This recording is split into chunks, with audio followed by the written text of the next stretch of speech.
choose pheochromocytoma, but you all did. At some point, you made a conscious decision to study and treat one of the most rare and often misunderstood diseases. And my hope is that by standing here over a decade from my initial diagnosis of metastatic disease, that I can hopefully reconnect you to why. I was 19 when I first heard the word pheochromocytoma. I had been having symptoms throughout my teens, what I can only describe as attacks. So I would be relatively okay, and I would have a sudden chest pain, and that would cascade into profuse sweating and heart palpitations, full body tremors, nausea, vomiting, head pain so severe I would lose my vision. And just like that, I would go back to being normal. You would never know that I had just been convulsing on my bathroom floor. And that makes for a very difficult conversation in the doctor's office. So, until one day, my chest pain turned into a heart attack. And the head pain that I had been experiencing was actually 2 strokes.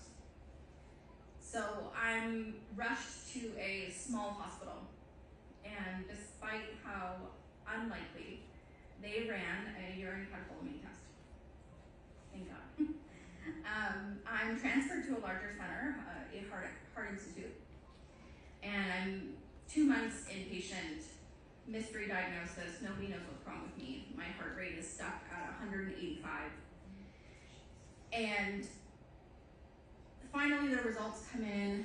I have an 8-centimeter pheochromocytoma on my right adrenal gland. So of course, I'll need surgery, and it was explained to me that we would do a laparoscopic approach. It will be minimally invasive.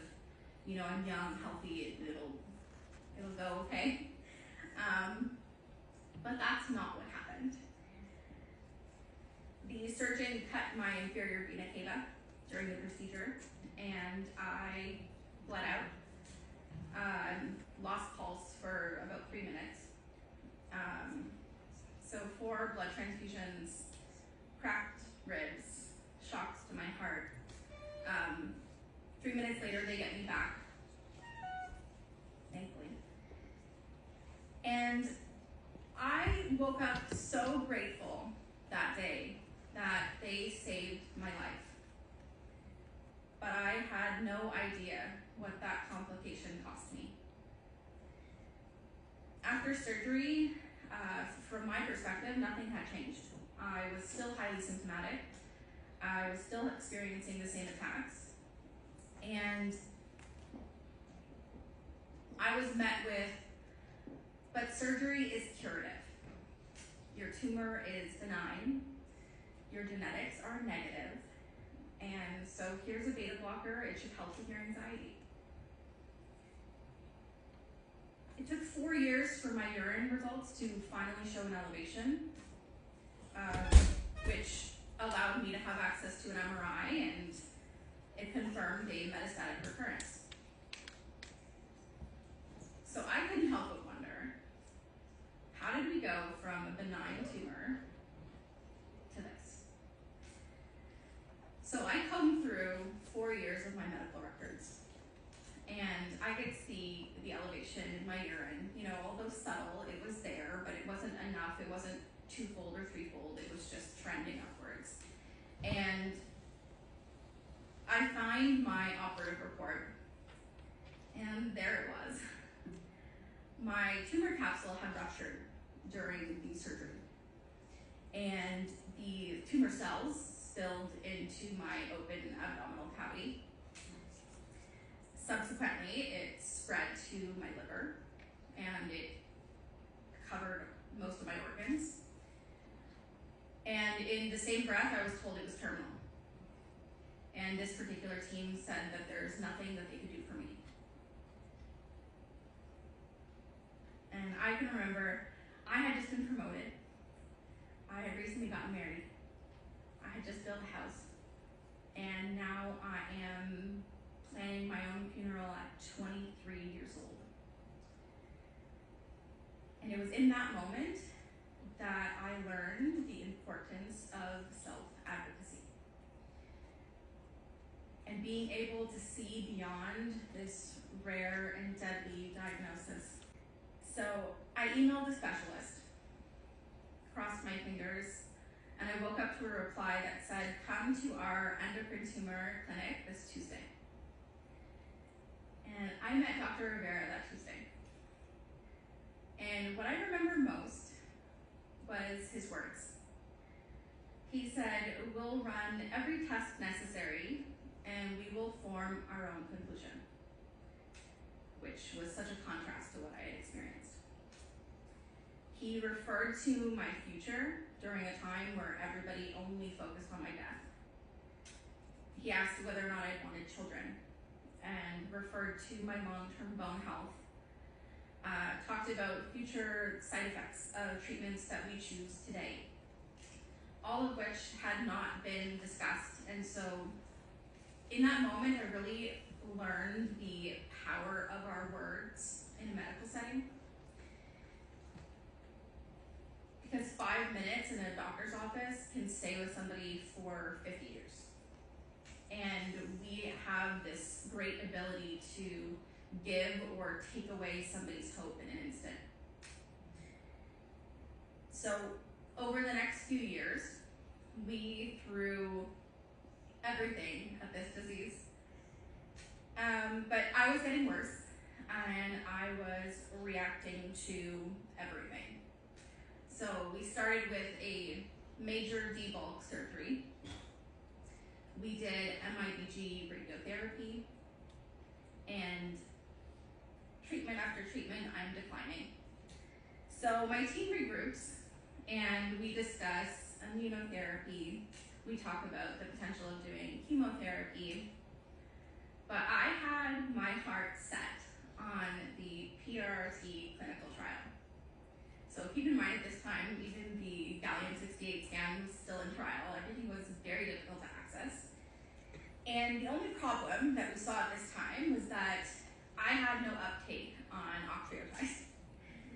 So I'm seeing it like, well, I want this new fancy scan so that we can potentially change my outcome.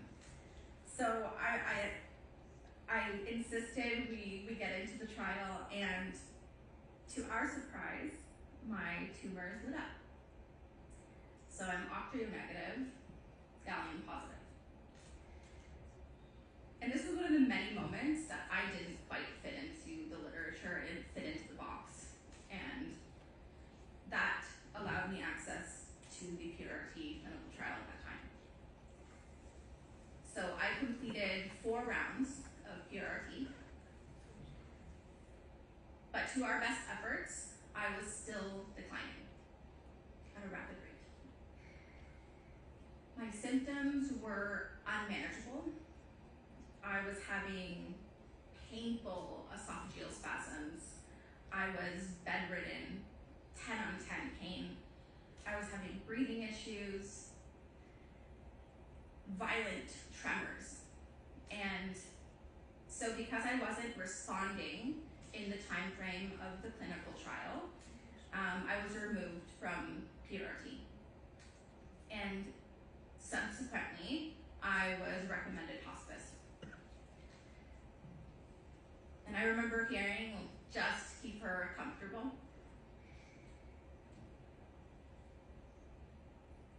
But my last treatment of PRRT was in 2017. That's 8 years ago. And I've had no treatment since. I'm sure we're all wondering the same thing, right? How is that possible? It would have been so easy for my team to blame disease progression, right? But I felt we were missing something, and my team stayed curious. So here's what we knew. We know that my disease burden at that time doesn't match the severity of my symptoms. We know that I'm reacting to everything, and we can see that my pain is completely unmanaged despite palliative doses of pain medications and narcotics. So we had to go back to basics and reestablish what my baseline looked like without all of this medication, without all of these things that we had added over the years. And we start removing triggers. So I go through months of detox from palliative doses of these medications, and interestingly enough, the more we take away, the better I become. So we all have theories. I'm in the hospital for months. We're looking into possible other tumors. We're looking into all sorts of things because we're trying to figure out what's causing this mystery. So meanwhile, I have my own theories, as you can probably tell. I'm quite involved in my care. So I'm just yapping to everybody who will listen about a potential link to mast cells. And in 2020, I'm treated for mast cell activation syndrome as a potential secondary condition or a comorbidity.